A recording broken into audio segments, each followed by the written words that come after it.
Welcome, one and all. This is the ancient journey. On today's journey, lights in the sky.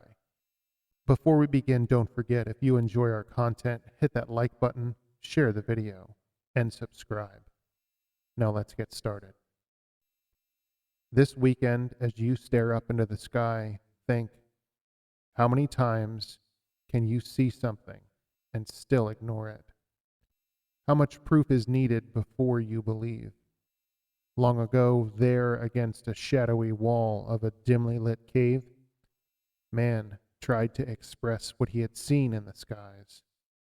Here, or here. For as long as man could tell a story or draw a picture, the images were always there, hiding in plain sight.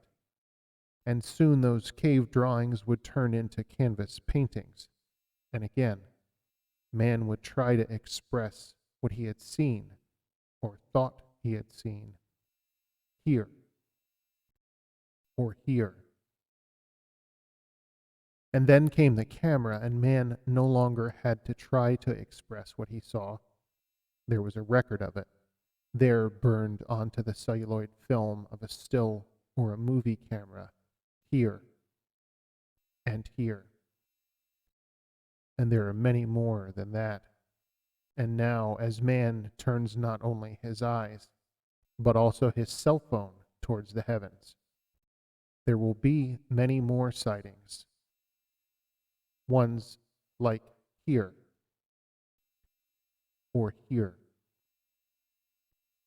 And for every rumor, or every tall tale, or every Roswell, there's a story with a sighting that's actually been captured on films, or these days, digitally. Do you see? And even with all this evidence, there are those who don't want to see, who can't accept what the images are telling us, that we aren't alone in the universe. Hell, we may not even be alone here on Earth. In 1942, in Los Angeles, California, America is in a time of war and is on edge.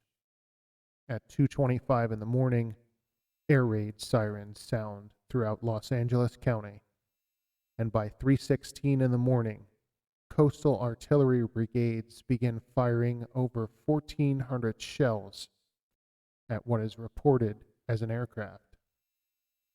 Despite radar picking up an object coming in towards the shore, which eventually vanishes, the incident is blamed on the sighting of weather balloons and some nervous armed forces. Then in 1948 in Montgomery, Alabama, an Eastern Airlines Douglas DC-3 is cruising along at 5,000 feet in a clear night sky. But soon a faint red glow envelops the aircraft. Pilots Clarence Childs and John Whitted chatter about the light, and then are both silent as a bright object flies past the side of their plane and then bursts into the clouds. The pilots state that the object was a wingless aircraft with 2 rows of windows, and that the object is 100 feet long and some 30 feet wide. One of the plane's passengers sees a bright light flash by his window, and the encounter is eventually claimed to have been a meteor. In Sheridan, Oregon in 1950, Evelyn Trent is walking back to her front door from her rabbit hutch, and she looks up to see a slow-moving object approaching from the northeast. She screams for her husband, Paul, who comes out of the home. Paul's father is with him and also views the object. Paul manages to snap this photo. The photo is claimed to be a fake at various times, but not until the 1980s. That same year in Great Falls, Montana, minor league baseball employees Nick Mariana and Virginia Roenig are inspecting the Great Falls Selectrics home stadium on game day. It's just before noon when a bright flash catches Nick's eye, and he spots two objects screaming across the sky.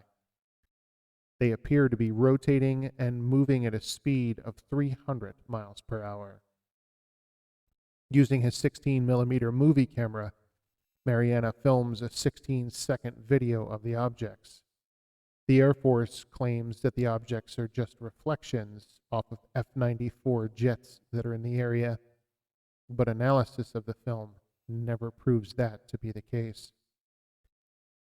Just 1 year later, in Lubbock, Texas, 3 professors from Texas Tech University are sitting in their backyard when they observe a total of 20 to 30 lights, brighter than stars and larger in size. The lights fly overhead, and soon after, a second set flies over as well. 3 women in Lubbock report sighting the same thing, and a few weeks later, it happens again. The professors estimate the lights are traveling at some 600 miles per hour. Texas Tech freshman student Carl Hart grabs his 35mm camera and snaps 5 photos of the lights.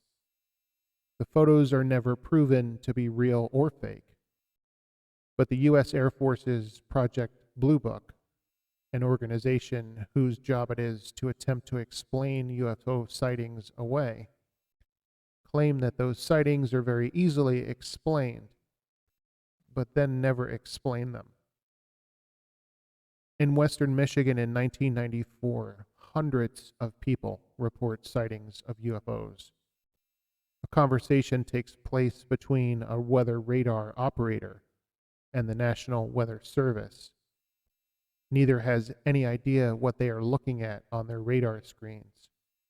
The events there remain unexplained to this day. In Phoenix, Arizona in 1997, a triangular formation of lights passes over the entire state, and later, a series of stationary lights is seen hovering over the Phoenix area. This time, the government blames these sightings on flares dropped from military planes. In Illinois in 2000,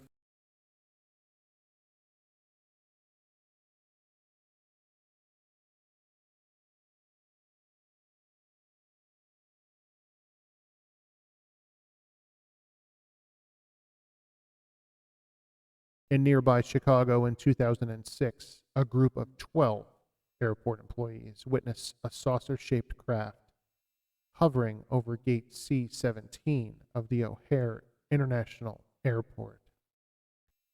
Pilots, airline management, mechanics, and even ramp employees watched the silent object for 5 full minutes. The object then shoots up through the clouds at a high velocity, punching a hole through them.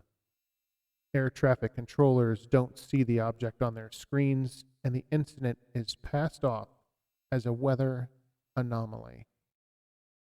But it just keeps happening. In May of 2020, dozens of bright streaks of light are seen over Israel. The military there claims that these are nothing more than reflections from SpaceX satellites. In April of this year, YouTube channel Laser Missile posts a line of mysterious lights captured over Detroit.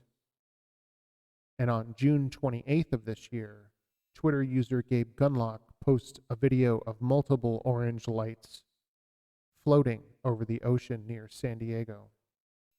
Those lights are also quickly blamed on flares dropped from military planes.